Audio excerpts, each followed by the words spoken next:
All right.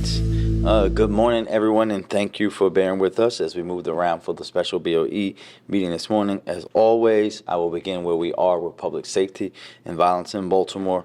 Homicides are down 32%, and non-fatal shootings are down 15% year to year. That is, of course, on top of the historic reduction we saw last year. This morning, I want to uplift just a few things before we jump into questions. Quickly, this morning, the BOE approved contracts to renovate 2 more pools in our city as we continue to prioritize our youth and families and invest in recreation and parks.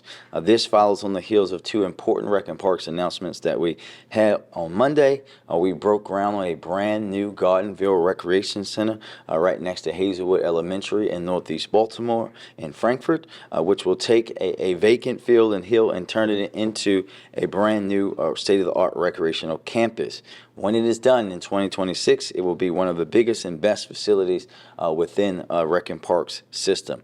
Later that day, we were at Medfield Rec Center in North Baltimore, which we just completed phase 1 of their renovations, which among other things established our city's first ever esports center.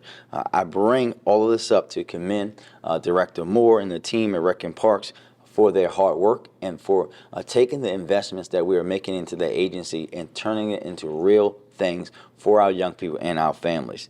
At the beginning of my administration, I gave them that directive that we were going to prioritize recreation and parks in our city once again, and that ambitious plan to build, renovate, and install rec centers, pools, and play spaces across the city that we announced is more than well underway. Every single Baltimorean, especially our young people, deserve high-quality facilities, and that's what they're getting thanks to the hard work of Director Moore and the team that you see here in Rec&Parks.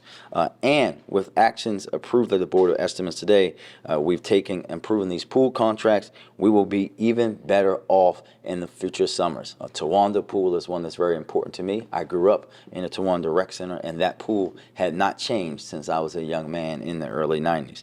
At the State of the City, I also announced that Baltimore is hiring and that we will be making a big push this spring to fill higher positions across city government, and we are keeping that promise.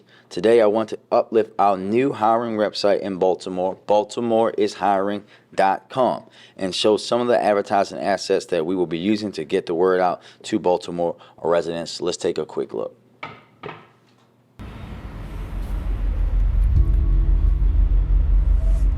I grew up in Lafayette Projects, and one thing I said at a young age, and I say it now, is you never let where you come from determine where you're going to go in life. You determine that. I'm proud to work for this city because this is where my family is. This is where I live, this is where I work, and this is where I grow. It's where I call home. I enjoy working in the city because there is so much to look forward to and be excited for, and I really want to be a part of that. Working at DGS is exciting. It's always changing, it's fast-paced, and it's a family environment that I really enjoy. I've been working for Baltimore City for 21 years. Baltimore is a great city to work because you have the opportunity to learn new things. There's an endless opportunity for career growth and your career path. Working for the city of Baltimore, it has been amazing and life-changing because it has allowed me the opportunity to be innovative and change the game and have an impact on the community around me. And that's something I've always wanted to do. It has driven me to be the woman that I am today. Baltimore's hiring. Baltimore's hiring. Listen now, Baltimore is hiring.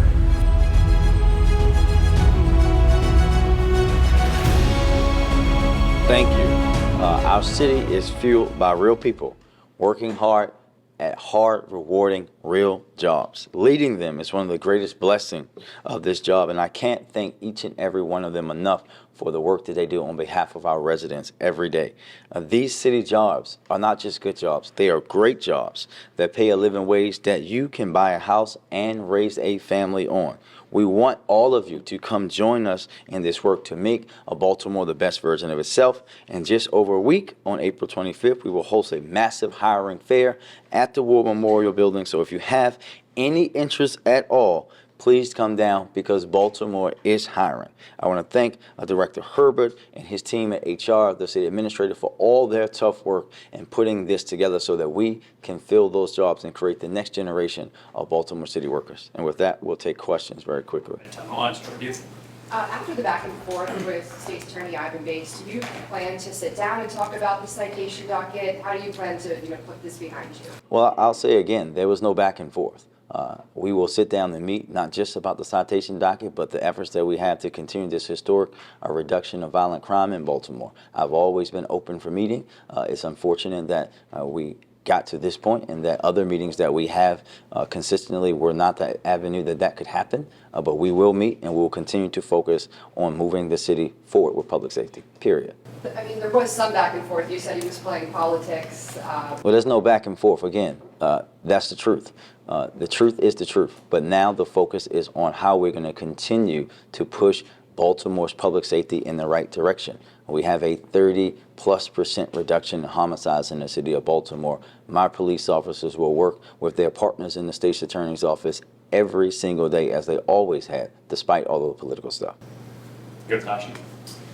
So one of your opponents in the mayor race that came to front last night, they called out incumbents that do not come to or stick around to some of the forums due to the advantage of incumbency. What do you have to say to that? Well, first, who was it? What I will say is that being the mayor of a big city is a big job, and I can't, unlike him, I can't make every forum because I have other things that we have to do. I look forward to debating him as I did last week, and I will go do right after I see you here, leave you guys here today. We're not ducking these individuals, but what we are focused on, most importantly, is doing my job, because the best way to keep your job or get the job that you want is to be great at the one that you have now. Good one. Mayor, we're doing a story about what happens to old police service weapons. And we understand in Baltimore City, those weapons are not traded in or sold to keep them off the streets, to keep them from getting into the wrong hands. Why do you think that's good policy? Well, I think that, listen, we have a policy here. We know that there's been issues around the country for BPD. We're extremely diligent about what happens when we have weapons retired. The officer first is offered the first right and opportunity to purchase that. If the officer wants to sell it down the line, they are required to offer it back to BPD to purchase it first.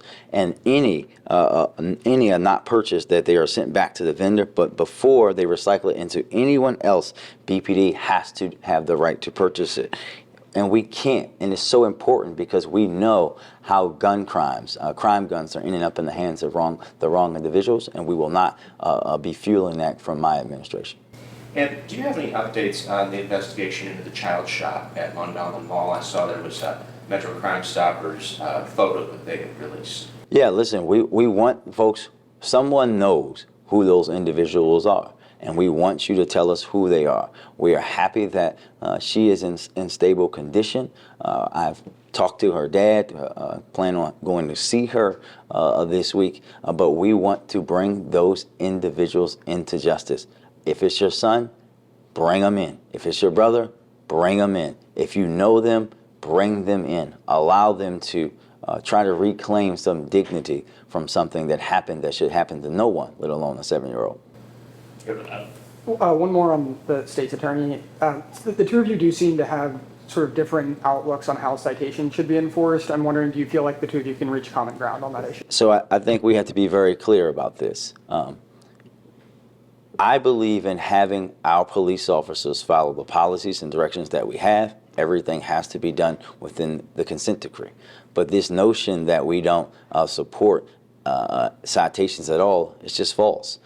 All of you know that we implemented the Squeegee Collaborative and the strategy for that, including me standing at this very podium and saying that we would use citations as a law enforcement action at the last resort.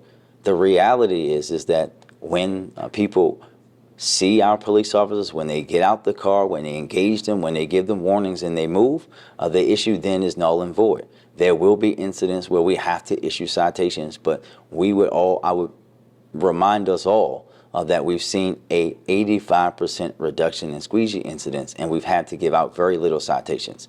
We are going to continue to be focused on what is driving the issues of crime and violence in Baltimore City. We know first and most importantly that is gun violence and organizations that are committing those acts of violence in our city. But also, as I said earlier this week, that violent organization, drug organization that we took down in Memorial Park, they were impacting the quality of life of those residents in South Baltimore. That's what I heard directly from a gym full of people a year and a half ago when they said we had been ignored. These people are impacting our quality of life. They're dealing drugs. They have guns. They have all of these things. We will continue to be focused on everything that impacts quality of life in Baltimore, starting, of course, with those who are shooting and killing and robbing people. Deputy Mayor, before we Tally. The BOE this morning approved a $235,000 settlement for the sinkhole that happened July 2022, combined with the settlement that happened last month. That's $500,000 for 2 of the 3 houses so far. And we know it was because of a 100-year-old storm drain. I heard the Department of Finance just now say that there needs to be more money going towards infrastructure.